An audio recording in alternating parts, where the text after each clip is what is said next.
You know one thing, many students are pursuing their bachelor's and master's and even PhD degrees from top universities. For example, Aligarh Muslim University, Jamia Millia Islamia, Jawaharlal Nehru University, which is very famous in India and which is situated in Delhi as well.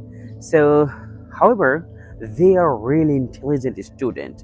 They are, hardworking. They are passionate about their subjects. But when it comes to speaking, their confidence fades.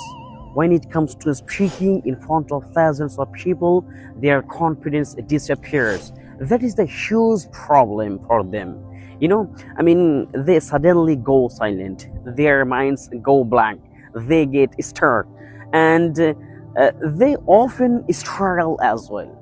I just wanna tell them English is not a measure of sheer intelligence.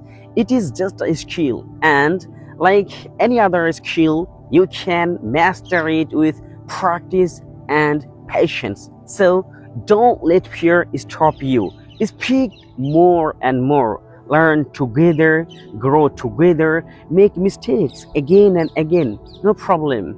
Because confidence doesn't come from perfection. Confidence doesn't come from perfection. Confidence comes from courage. So we have to practice properly. So don't let fear stop you, my boys.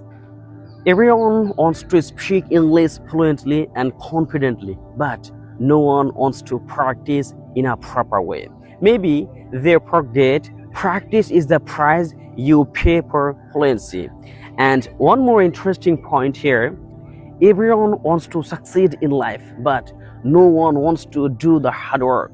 Remember one thing, dreams don't work unless you do. So you have to do hard work to achieve something better for your life.